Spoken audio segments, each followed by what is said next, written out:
ಈಗ ಒಂದು 4 ವರ್ಷದ ಕೆಳಗೆ ನನ್ನ ಗ್ಯಾಸ್ ಟ್ರಬಲ್ ಶುರುವಾಗಿತ್ತು. ಹೊಟ್ಟೆ ನೋವು, ಎದೆ ನೋವು, ಮಸಲ್ಸ್ ನೋವು ತಿಳ್ಕೊಳಕ್ಕೆ 10 ಪರೀಕ್ಷೆಗಳು. ನಾನು ಅಮೃತ ಬಿಂದು ತಗೊಳಕ್ಕೆ ಶುರು ಮಾಡಿದಾಗಿಂದ ಆರಾಮಾಗಿದ್ದೀನಿ. ರಾಜ್ಯಾದ್ಯಂತ ಇವತ್ತಿನಿಂದ SIR ಪ್ರಕ್ರಿಯೆ ಈಗಾಗಲೇ ಶುರುವಾಗಿದೆ. ಎಲ್ಲರೂ ಅಲರ್ಟ್ ಆಗಿಬಿಡಿ. ಯಾಕೆಂದರೆ ಪ್ರತಿಯೊಬ್ಬರ ಮನೆಗೂ ಕೂಡ BLO ಅಧಿಕಾರಿಗಳು ಬರ್ತಾರೆ. ಎನ್ಯುಮರೇಷನ್ ಫಾರ್ಮ್ ಅನ್ನು ತೆಗೆದುಕೊಂಡು ಬರ್ತಾರೆ. ಅವರು ಅದನ್ನು ಭರ್ತಿ ಮಾಡೋದು ಕಡ್ಡಾಯವಾಗಿರುತ್ತೆ. ಮತದಾರರ ಹೆಸರು ಸೇರ್ಪಡೆ ಇರ್ಬೋದು ಅಥವಾ ಅನರ್ಹರ ಇರುವಂತಹ ಮತದಾರರ ಒಂದು ವೋಟರ್ ID ಗಳನ್ನು ರದ್ದು ಮಾಡೋದಿರ್ಬೋದು, ಅಥವಾ ಈಗಾಗಲೇ ನಿಮಗೆ ವೋಟರ್ ID ಇದ್ದು ಅದರಲ್ಲಿ ಏನಾದರೂ ತಿದ್ದುಪಡಿಗಳನ್ನು ಮಾಡಬೇಕಿದ್ದಲ್ಲಿ ಆ ತಿದ್ದುಪಡಿಗೂ ಕೂಡ ಮಾಹಿತಿಯನ್ನು ನೀವು ಕೊಡಬೇಕಾಗತ್ತೆ. ಈ ಸಂದರ್ಭದಲ್ಲಿ ನಿಮ್ಮ ಮನೆ ಮುಂದೆ ಬಂದಂತಹ BLO ಅಧಿಕಾರಿಗಳು ಮನೆಯ ಮುಂದೆ ಸ್ಟಿಕ್ಕರ್ಗಳನ್ನು ಅಂಟಿಸ್ತಾರೆ. SIRನಿಂದ ಮಿಸ್ ಆದರೆ ಮತದಾನದ ಹಕ್ಕು ಕೂಡ ನಿಮಗೆ ಇರೋದಿಲ್ಲ. ಇದನ್ನು ಗಮನದಲ್ಲಿಟ್ಕೋಬೇಕು. ಇವತ್ತಿನಿಂದ SIR ಪ್ರಕ್ರಿಯೆ ಶುರುವಾಗುತ್ತೆ. BLOಗಳು ಬರ್ತಾರೆ. ಸುಮಾರು 59,000 BLOಗಳು ಇದಕ್ಕೋಸ್ಕರ ಕಾರ್ಯನಿರ್ವಹಿಸ್ತಾ ಇರುವಂಥದ್ದು ರಾಜ್ಯಾದ್ಯಂತ. BLOಗಳು ಬರ್ತಾರೆ, ಫಾರ್ಮ್ಗಳನ್ನು ತೆಗೆದುಕೊಂಡು ಬರ್ತಾರೆ. ಬಂದು ನಿಮಗೆ ಫಾರ್ಮ್ಗಳನ್ನು ಕೊಡ್ತಾರೆ. ಆ ಫಾರ್ಮ್ಗಳನ್ನು ಭರ್ತಿ ಮಾಡಿ ಅವರಿಗೆ ಕೊಡಬೇಕು. ನಿಮಗೆ ಹೊಸದಾಗಿ ವೋಟರ್ ID ಬೇಕಾ?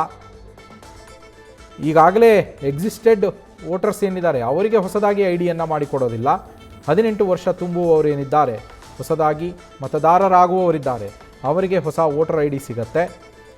ಹಾಗೆ ಎಕ್ಸಿಸ್ಟೆಡ್ ವೋಟರ್ಸ್ ಏನಿದ್ದಾರೆ ಅದರಲ್ಲಿ ನೀವು ಮತದಾರರಾಗೋದಕ್ಕೆ, ಕರ್ನಾಟಕದಲ್ಲಿ ಮತದಾರರಾಗೋದಕ್ಕೆ ಅರ್ಹರ ಅನ್ನೋದನ್ನು ನೋಡ್ತಾರೆ. ಆ ಕ್ಷೇತ್ರದಲ್ಲಿ ಮತದಾರರಾಗೋದಕ್ಕೆ ಅರ್ಹರ ಅನ್ನೋದನ್ನು ನೋಡ್ತಾರೆ. ಅದಕ್ಕೆ ಸಂಬಂಧಪಟ್ಟಂತಹ ಅಗತ್ಯ ದಾಖಲೆಗಳನ್ನು ನೀವು ಒದಗಿಸಬೇಕಾಗತ್ತೆ. ಇದರ ಜೊತೆಗೆ ಈಗ ಆಲ್ರೆಡಿ ನಿಮ್ಮ ವೋಟರ್ ID ಅದರಲ್ಲಿ ಏನೋ ಮಿಸ್ಟೇಕ್ ಆಗಿರುತ್ತೆ. ನಿಮ್ಮ ಡೇಟ್ ಆಫ್ ಬರ್ತ್ ಮಿಸ್ಟೇಕ್ ಆಗಿರ್ಬೋದು, ತಂದೆಯ ಹೆಸರು ಅಥವಾ ಗಂಡನ ಹೆಸರು ಅಥವಾ ಅಡ್ರೆಸ್ನಲ್ಲಿ ಮಿಸ್ಟೇಕ್ ಆಗಿರ್ಬೋದು. ಅದನ್ನು ಸರಿಪಡಿಸಿಕೊಳ್ಳೋದಕ್ಕೂ ಕೂಡ ಈ SIRನಲ್ಲಿ ಅವಕಾಶ ಇದೆ. ಅಡ್ರೆಸ್ಸಲ್ಲಿ ಒಂದು ಅಕ್ಷರ ಆಚೀಚೆ ಆಗಿರುತ್ತೆ, ಅದು ಸರಿ ಮಾಡಬೇಕು. ಬೇರೆ ಅಡ್ರೆಸ್ ಪ್ರೂಫ್ಗೂ ಇದಕ್ಕೂ ಡಿಫ್ರೆನ್ಸ್ ಇದೆ ಅನ್ನೋದಾದರೆ, ಅಥವಾ ತಂದೆಯ ಹೆಸರ ಬದಲಿಗೆ ಗಂಡನ ಹೆಸರು ಬರಬೇಕು ಅಂತ ಇರುತ್ತೆ, ಅದು ಆಗಿರಲಿಕ್ಕಿಲ್ಲ, ಅದನ್ನು ಬದಲಾಯಿಸಿಕೊಳ್ಳೋದಕ್ಕೆ, ಹೀಗೆ ಅದಕ್ಕೂ ಕೂಡ ಅವಕಾಶವನ್ನು ಮಾಡಿಕೊಡಲಾಗಿದೆ. ಎನ್ಯುಮರೇಷನ್ ಫಾರ್ಮನ್ನು ಕೊಡ್ತಾರೆ.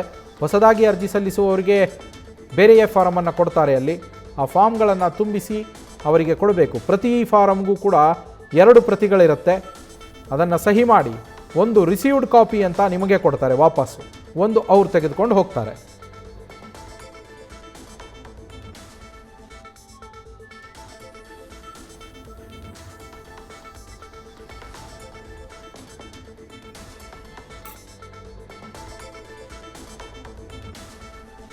ನ್ಯೂಸ್ ರೂಮ್ನಿಂದ ನಮ್ಮ ಪ್ರತಿನಿಧಿ ವಿದ್ಯಾಶ್ರೀ ಲೈವ್ನಲ್ಲಿ ಜಾಯಿನ್ ಆಗಿದ್ದಾರೆ. ವಿದ್ಯಾ, SIR ಪ್ರಕ್ರಿಯೆ ಇವತ್ತಿನಿಂದ ಶುರುವಾಗಿರುವಂಥದ್ದು. ಅಧಿಕಾರಿಗಳು BLOಗಳು ಮನೆ ಮನೆಗೂ ಬಂದು ಫಾರ್ಮನ್ನು ಭರ್ತಿ ಮಾಡಿಸ್ಕೊಳ್ತಾರೆ. ಫಾರ್ಮ್ಗಳಲ್ಲಿ ಎಷ್ಟು ರೀತಿಯ ಫಾರ್ಮ್ಗಳಿದ್ದಾವೆ, ಏನೆಲ್ಲ ಫಾರ್ಮ್ಗಳು ತೆಗೆದುಕೊಂಡು ಬರ್ತಾರೆ, ಹಾಗೆ SIR ಪ್ರಕ್ರಿಯೆ ಯಾವ ರೀತಿಯಲ್ಲಿರುತ್ತೆ, ಜನರಿಗೆ ಏನೆಲ್ಲ ಮಾಹಿತಿಯನ್ನು ಕೊಡೋದಕ್ಕಿದೆ ವಿದ್ಯಾ? ನವೀನ್, ಎನ್ಯುಮರೇಷನ್ ಫಾರ್ಮ್ ಇದು SIR ಪ್ರಕ್ರಿಯೆಯಲ್ಲಿ ಬಹಳ ಇಂಪಾರ್ಟೆಂಟ್ ಆಗಿರುವಂತಹ ಫಾರ್ಮ್. ಈ ಫಾರ್ಮ್ನ BLOಗಳು ಏನು ಮನೆ ಮನೆಗೆ ಬರ್ತಾರೆ, ಬರುವಂತಹ ಟೈಮ್ನಲ್ಲಿ ಈ ಫಾರ್ಮನ್ನು 2 ಕಾಪಿ ಇರುತ್ತೆ.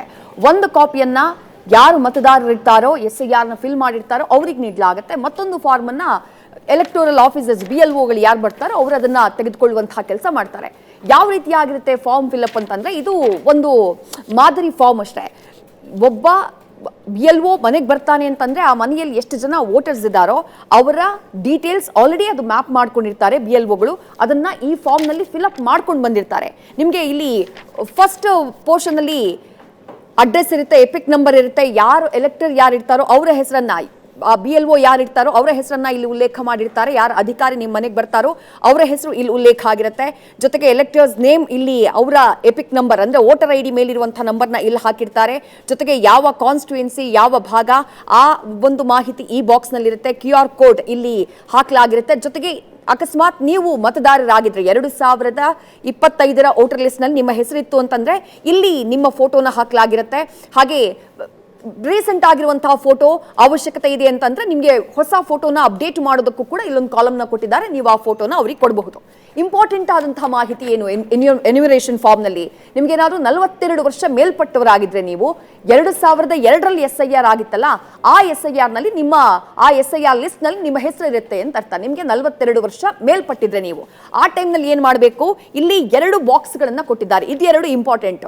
ಈ ಮೊದಲ ಬಾಕ್ಸ್ನಲ್ಲಿ ಏನು ಒಂದು ಮಾಹಿತಿ ಇರುತ್ತೆ ಅಂತಂದ್ರೆ, ಸೆಲ್ಫ್ ಮಾಹಿತಿಯನ್ನ ಹಾಕೋದು. ನಿಮಗೆ 42 ವರ್ಷ ಮೇಲ್ಪಟ್ಟವರು ನೀವು 2002ರಲ್ಲಿ ನಿಮ್ಮ ಹೆಸರು ಆ SIR ಲಿಸ್ಟ್ ನಲ್ಲಿ ಇತ್ತು ಅಂತಂದ್ರೆ ನಿಮ್ಮ ಈ ಹಿಂದಿನ SIR ನ ಮಾಹಿತಿಯನ್ನ ನೀವು ಇಲ್ಲಿ ಉಲ್ಲೇಖ ಮಾಡಬೇಕಾಗತ್ತೆ. ಅಂದ್ರೆ BLOಗಳು ನಿಮಗೆ ಸಹಾಯ ಮಾಡ್ತಾರೆ ಯಾವ ರೀತಿಯಾಗಿ ಮಾಹಿತಿಯನ್ನ ಫಿಲ್ಅಪ್ ಮಾಡಬೇಕು ಅಂತ ಹೇಳಿ. ಎಲೆಕ್ಟೋರ್ ನೇಮ್ ಅಂದ್ರೆ ನಿಮ್ಮ ಹೆಸರನ್ನ ನೀವು ಇಲ್ಲಿ ಉಲ್ಲೇಖ ಮಾಡಬೇಕು. ವೋಟರ್ ಐಡಿಯ ಮೇಲೆ ಎಪಿಕ್ ನಂಬರ್ ಅಂತ ಇರುತ್ತೆ, ಆ ನಂಬರ್ನ ನೀವು ಇಲ್ಲಿ ಮೆನ್ಷನ್ ಮಾಡಬೇಕಾಗತ್ತೆ. ಜೊತೆಗೆ ಯಾರು ನಿಮ್ಮ ರಿಲೇಟಿವ್ ಇದ್ದಾರೋ ಅವರ ಹೆಸರನ್ನ ನೀವು ಮೆನ್ಷನ್ ಮಾಡಬೇಕಾಗುತ್ತೆ. ಜೊತೆಗೆ ಜಿಲ್ಲೆ, ನಿಮ್ಮ ರಾಜ್ಯ, ನಿಮ್ಮ ವಿಧಾನಸಭಾ ಕ್ಷೇತ್ರದ ನಂಬರ್ ಅದನ್ನ ಇಲ್ಲಿ ಮೆನ್ಷನ್ ಮಾಡಬೇಕಾಗತ್ತೆ. ಇದು ನಿಮ್ಮ ಹೆಸರು 2002ರ ವೋಟರ್ ಲಿಸ್ಟ್ ನಲ್ಲಿ ಇತ್ತು, ಆ SIR ಲಿಸ್ಟ್ ನಲ್ಲಿ ಇತ್ತು ಅನ್ನುವಂಥ ಟೈಮ್ನಲ್ಲಿ. ಇಫ್ ಇನ್ ಕೇಸ್ ನಿಮ್ಮ ಹೆಸರು ಆಗ ಇರ್ಲಿಲ್ಲ, ಆಗ ನಿಮಗೆ 18 ವರ್ಷ ವೋಟ್ ಮಾಡುವಂಥ ವಯಸ್ಸು ಆಗಿರ್ಲಿಲ್ಲ, ಅದಾದ ನಂತರ ನಿಮಗೆ ವೋಟರ್ ಐಡಿ ಬಂದಿದ್ದು ಅನ್ನುವಂಥ ಟೈಮ್ನಲ್ಲಿ ಮತ್ತೊಂದು ಬಾಕ್ಸ್ ಅನ್ನ ಕೊಟ್ಟಿದ್ದಾರೆ, ಆಪ್ಷನ್ ಆಗಿ ಮತ್ತೊಂದು ಬಾಕ್ಸ್ ಅನ್ನ ಕೊಟ್ಟಿದ್ದಾರೆ. ಅದನ್ನ ಫಿಲ್ ಮಾಡುವಂತಹ ಕೆಲಸ BLOಗಳು ಮಾಡ್ತಾರೆ. ಯಾವ ರೀತಿ?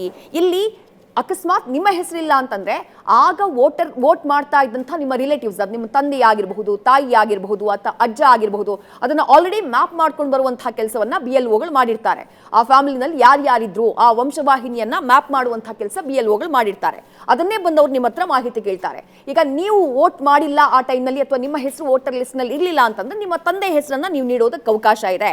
ಅವರ ಹೆಸರನ್ನ ಕೊಡೋದು, ಅವರ ಎಪಿಕ್ ನಂಬರ್ನ ಕೊಡೋದು, ಜೊತೆಗೆ ಅವ್ರು ನಿಮ್ಗೆ ಏನಾಗಬೇಕು ಅನ್ನೋದನ್ನ ಇಲ್ಲಿ ಉಲ್ಲೇಖ ಮಾಡೋದು, ಅದು ಕಂಪ್ಲೀಟ್ ಡೀಟೇಲ್ಸ್. ಆಮೇಲೆ ಡಿಸ್ಟ್ರಿಕ್ಟ್ ಯಾವುದು, ಸ್ಟೇಟ್ ಯಾವುದು, ಯಾವ ಕಾನ್ಸ್ಟಿಟ್ಯೂಯೆನ್ಸಿ ಅದನ್ನ ಮೆನ್ಷನ್ ಮಾಡಬೇಕಾಗುತ್ತೆ. ಅದಾದ ನಂತರ ಮತ್ತೊಂದು ಫಾರ್ಮ್ ನ ನೀವು ಫಿಲ್ಅಪ್ ಮಾಡಬೇಕಾಗುತ್ತೆ, ಮತ್ತೊಂದು ಮಾಹಿತಿಯನ್ನು ನಿಮ್ಗೆ ಕೊಡಬೇಕು. ಅದು ಮೇಲ್ಭಾಗದಲ್ಲಿದೆ ನೋಡಿ, ಅದರಲ್ಲಿ ನಿಮ್ಮ ಡೇಟ್ ಆಫ್ ಬರ್ತ್ ಅನ್ನ ನೀವು ಫಿಲ್ ಮಾಡಲೇಬೇಕು. ಅದು ಆಯ್ಕೆಯಲ್ಲ, ನೀವು ಖಡಾಖಂಡಿತವಾಗಿ ನಿಮ್ಮ ಹುಟ್ಟಿದ ದಿನಾಂಕವನ್ನ ಇಲ್ಲಿ ಫಿಲ್ ಮಾಡಬೇಕಾಗತ್ತೆ. ಅದಾದ ನಂತರ ಆಧಾರ್ ನಂಬರ್ನ ನೀವು ಫಿಲ್ ಮಾಡಬೇಕು. ಆದ್ರೆ ಇಲ್ಲಿ ಒಂದು ಮೆನ್ಷನ್ ಮಾಡಿದ್ದಾರೆ, ಆಧಾರ್ ನಂಬರ್ನ ನೀವು ಕೊಡೋಕೆ ಇಚ್ಛಿಸಿದ್ರೆ ಮಾತ್ರ ನೀವು ಕೊಡಬಹುದು, ಅದು ಆಪ್ಷನಲ್, ಅದನ್ನ ಕಂಪಲ್ಷನ್ ಮಾಡಿಲ್ಲ. ಆಧಾರ್ ಕಾರ್ಡ್ ನಂಬರ್ನ ಕೊಡೋದನ್ನ ಕಂಪಲ್ಷನ್ ಮಾಡಿಲ್ಲ. ಆಮೇಲೆ ಮೊಬೈಲ್ ನಂಬರ್ನ ನೀವು ನಿಮ್ಮ ಮೊಬೈಲ್ ನಂಬರ್ನ ಅಪ್ಡೇಟ್ ಮಾಡಬೇಕಾಗತ್ತೆ. ಅದರ ಜೊತೆಗೆ ತಂದೆಯ ಹೆಸರು ಅಥವಾ ನಿಮ್ಮ ಗಾರ್ಡಿಯನ್ ಯಾರಿದ್ದಾರೋ ಅವರ ಹೆಸರನ್ನ ಉಲ್ಲೇಖ ಮಾಡಬೇಕು. ತಂದೆ ಅಥವಾ ನಿಮ್ಮ ಗಾರ್ಡಿಯನ್ನ ಎಪಿಕ್ ನಂಬರ್ ಅಂದ್ರೆ ವೋಟರ್ ಐಡಿಯಲ್ಲಿ ಅವರ ಹೆಸರು, ಅವರ ನಂಬರ್ ಏನಿರುತ್ತೆ ಆ ಎಪಿಕ್ ನಂಬರ್ನ ಮೆನ್ಷನ್ ಮಾಡಬೇಕಾಗುತ್ತೆ. ತಾಯಿಯ ಹೆಸರನ್ನ ಮೆನ್ಷನ್ ಮಾಡಬೇಕು. ತಾಯಿಯ ವೋಟರ್ ಐಡಿಯ ಎಪಿಕ್ ನಂಬರ್ ಇದ್ರೆ ಅದನ್ನ ಮೆನ್ಷನ್ ಮಾಡಬೇಕಾಗುತ್ತೆ. ನಿಮಗೆ ನಿಮ್ಮ ಸಂಗಾತಿ ಯಾರಿದ್ರೆ ಸಂಗಾತಿಯ ಹೆಸರು ಹಾಗೆ ಅವರ ಎಪಿಕ್ ನಂಬರ್ನ ಮೆನ್ಷನ್ ಮಾಡುವಂತಹ ಕೆಲಸ ಮಾಡಬೇಕು. ಇಷ್ಟೆಲ್ಲ ಆದಂತಹ ನಂತರದಲ್ಲಿ ನೋಡಿ, ಇಲ್ಲಿ ಎರಡು ಇಂಪಾರ್ಟೆಂಟ್. ಒಂದು, ನೀವು ಸೆಲ್ಫ್ ಮಾಡೋದು ಅಂದ್ರೆ ನೀವು 42 ವರ್ಷ ಮೇಲ್ಪಟ್ಟವರಾಗಿದ್ರೆ ಆ ಸೆಲ್ಫ್ ಅನ್ನುವಂತಹ ಫಾರ್ಮ್ ಏನಿದೆ ಮ್ಯಾಪ್ ಮಾಡಿರೋದು ಅದನ್ನ ಮಾತ್ರ ಫಿಲ್ ಮಾಡುವಂತಹ ಅವಶ್ಯಕತೆ ಇರೋದು. ಅದನ್ನ ಹೊರತುಪಡಿಸಿದ್ರೆ ನಿಮ್ಗೆ ಆವಾಗ 2002ರ ಲಿಸ್ಟ್ ಅಲ್ಲಿ ನಿಮ್ಮ ಹೆಸರಿರಲಿಲ್ಲ, ನೀವು ಆಗ ಮತದಾರರಾಗಿರ್ಲಿಲ್ಲ ಅನ್ನುವಂತಹ ಟೈಮ್ನಲ್ಲಿ ಮತ್ತೊಂದು ಫಾರ್ಮ್ ಪಕ್ಕದಲ್ಲಿ ಏನ್ ಕೊಟ್ಟಿದ್ದಾರೆ ಅದನ್ನ ಫಿಲ್ಅಪ್ ಮಾಡ್ಕೊಳ್ಳುವಂತಹ ಕೆಲಸವನ್ನ BLOಗಳು ಮಾಡ್ತಾರೆ. ಅದರ ಜೊತೆಗೆ ಇದು ಜನರಲ್ ಮಾಹಿತಿ, ಎಲ್ಲರೂ ಕೂಡ ಫಿಲ್ಅಪ್ ಮಾಡಲೇಬೇಕಾದಂತಹ ಮಾಹಿತಿ ಇದು, ಇದನ್ನ ಫಿಲ್ಅಪ್ ಮಾಡುವಂತಹ ಕೆಲಸ ಮಾಡಬೇಕು. ಇಷ್ಟೆಲ್ಲ ಆದಂತಹ ನಂತರದಲ್ಲಿ ನಾನು ಕೊಟ್ಟಿರುವಂತಹ ಮಾಹಿತಿ ಅದು ಸ್ಪಷ್ಟವಾಗಿದೆ, ಸತ್ಯವಾಗಿದೆ, ಸೂಕ್ತವಾಗಿದೆ ಅನ್ನೋದನ್ನ ಕನ್ಫರ್ಮ್ ಮಾಡಿ ಇಲ್ಲಿ ನಿಮ್ಮ ಒಂದು ಸಿಗ್ನೇಚರ್ನ ತೆಗೆದುಕೊಳ್ಳುವಂತಹ ಕೆಲಸವನ್ನ ನಿಮ್ಮ ಮನೆಗೆ ಬರುವಂತಹ BLOಗಳು ಮಾಡ್ತಾರೆ. ಅದಾದ ನಂತರ ಎರಡು ಫಾರ್ಮ್, ಒಂದು ನಿಮ್ಮಿಂದ SIR ಮಾಡಲಾಗಿದೆ ಅಂತ ಹೇಳಿ ಒಂದು ಸ್ವೀಕೃತಿಯ ಒಂದು ಲೆಟರ್ ಅನ್ನ ನಿಮಗೆ ಕೊಡುವಂತಹ ಕೆಲಸ ಮಾಡ್ತಾರೆ. ಅದನ್ನ ಯಾವುದೇ ಕಾರಣಕ್ಕೂ ಮಿಸ್ ಮಾಡ್ಕೊಳ್ಳೋದಕ್ಕೆ ಹೋಗಬೇಡಿ. ಮತ್ತೊಂದು ಫಾರ್ಮ್ ಅನ್ನ ಯಾರು BLOಗಳು ಬರ್ತಾರೋ ಅವ್ರು ತೆಗೆದುಕೊಳ್ತಾರೆ. SIR ನ ಫಾರ್ಮ್ಯಾಟ್ ಇದೇನೆ. ಒಂದು ಬಹಳ ಇಂಪಾರ್ಟೆಂಟ್ ಆಗಿರುವಂತಹ ವಿಚಾರ ಏನು ಅಂದ್ರೆ, ಯಾವುದೇ ಕಾರಣಕ್ಕೂ SIR ಮಾಡುವವರು ನಿಮ್ಮ ಬಳಿ ಯಾವುದೇ ದಾಖಲೆಯನ್ನ ಕೇಳೋದಿಲ್ಲ. ಅದನ್ನ ಗಮನದಲ್ಲಿ ಇಟ್ಕೊಳ್ಬೇಕು. ನೀವು ಇನ್ಯಾರೋ ಬಂದ್ರು ನಿಮ್ಮನ್ನ ಯಾಮಾರಿಸಿದ್ರು, ಆ ದಾಖಲೆ ಕೊಡಿ, ಈ ದಾಖಲೆ ಕೊಡಿ ಅಂತ ಕೇಳಿದ್ರು ಅಂತಂದ್ರೆ ಯಾಮಾರೋದಕ್ಕೆ ಹೋಗಬೇಡಿ.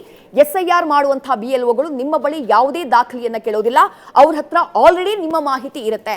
ಅವ್ರು ಆಲ್ರೆಡಿ ಬರುವಂತಹ ಟೈಮ್ನಲ್ಲೇ ನಿಮ್ಮ ಫೋಟೋ ಪ್ರಿಂಟ್ ಆಗಿರುವಂತಹ ಒಂದು SIR ನ ಕಾಪಿಯನ್ನೇ ಹಿಡ್ಕೊಂಡು ಬಂದಿರ್ತಾರೆ. ಎನ್ಯುಮರೇಷನ್ ಫಾರ್ಮ್ ಬಂದು ನಿಮ್ಮಿಂದ ಫೋಟೋ ತಗೊಂಡು ಅದನ್ನ ಅಣಿಸುವಂತಹ ಕೆಲಸ ಮಾಡೋದಿಲ್ಲ. ಆಲ್ರೆಡಿ ಅವ್ರ ಹತ್ರ ಕಂಪ್ಲೀಟ್ ನಿಮ್ಮ ಡೀಟೇಲ್ಸ್ ಇಲ್ಲಿ ಮೆನ್ಷನ್ ಆಗಿರುತ್ತೆ. ಅವ್ರು ಬಂದು ಫಿಲ್ಅಪ್ ಮಾಡೋದು ಉಳಿದಂತಹ ಮಾಹಿತಿಗಳನ್ನ ಮಾತ್ರ. ಹಾಗಾಗಿ ಯಾವುದೇ ಕಾರಣಕ್ಕೂ ಬೇರೆ ಯಾರೋ ಬಂದು ನಿಮ್ಮನ್ನ ಯಾಮಾರಿಸುವಂತಹ ಕೆಲಸ ಆಗಬಾರ್ದು ಅನ್ನುವಂತಹ ಕಾರಣಕ್ಕಾಗಿ ಇದನ್ನ ಮೆನ್ಷನ್ ಮಾಡಿ ಹೇಳ್ತಾ ಇದ್ದೀನಿ. ಅದು ನಿಮ್ಮ ಗಮನದಲ್ಲಿರಲಿ. ಜೊತೆಗೆ ಒಂದು ಸ್ವೀಕೃತಿ ಪತ್ರವನ್ನ ಕೂಡ ನಿಮಗೆ ಕೊಡ್ತಾರೆ. ಒಂದು ವೇಳೆ SIR ನಿಮ್ಮಲ್ಲಿ ಆಗಿದೆ ಅಂತಂದ್ರೆ ಅದಕ್ಕೊಂದು ಸ್ಟಿಕ್ಕರ್ನ, ನೇರಳೆ ಬಣ್ಣದ ಸ್ಟಿಕ್ಕರ್ನ ಅಂಟಿಸ್ಬಿಟ್ಟು ಹೋಗ್ತಾರೆ.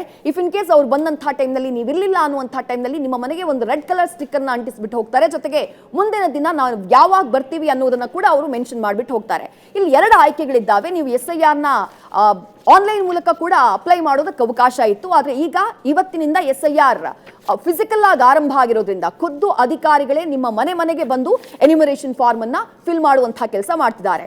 ಇದು ನಿಮ್ಮ ಜವಾಬ್ದಾರಿ. ಯಾವುದೇ ಕಾರಣಕ್ಕೂ SIR ನಿಂದ ದೂರ ಓಡುವಂತಹ ಕೆಲಸ ಅಥವಾ ನೆಗ್ಲೆಕ್ಟ್ ಮಾಡುವಂತಹ ಕೆಲಸ, ನಿರ್ಲಕ್ಷ್ಯ ಮಾಡುವಂತಹ ಕೆಲಸ ಮಾಡಬೇಡಿ. SIR ಫೈನಲ್ ಆಗಿ ಆಯ್ತು, ಕಂಪ್ಲೀಟ್ ಆಗಿ ಆಯ್ತು ಅಂತಂದ್ರೆ ನಿಮ್ಮ ಹೆಸರು ವೋಟರ್ ಲಿಸ್ಟ್ ನಲ್ಲಿ ಇದೆ ಅಂತಂದ್ರೆ ಅದು ನಿಮ್ಮ ಒಂದು ಅಸ್ತಿತ್ವ. ಈ ದೇಶದ ನಾಗರಿಕರಾಗಿ ನಿಮ್ಮ ಅಸ್ತಿತ್ವ ಒಂದು ನಿಮ್ಮ ಹಕ್ಕದು. ಹಾಗಾಗಿ ಯಾವುದೇ ಕಾರಣಕ್ಕೂ ಮಿಸ್ ಮಾಡೋದಕ್ಕೆ ಹೋಗಬೇಡಿ. ಎನ್ಯುಮರೇಷನ್ ಫಾರ್ಮ್ ಅನ್ನ ಫಿಲಪ್ ಮಾಡಿ ಅನ್ನೋದು ನ್ಯೂಸ್ ಫಸ್ಟ್ನ ಕಳಕಳಿ ಕೂಡ. Thank you Vidya. News first ನಿರ್ಭೀತಿಯಿಂದ ನಿಮ್ಮ ಪರವಾಗಿ.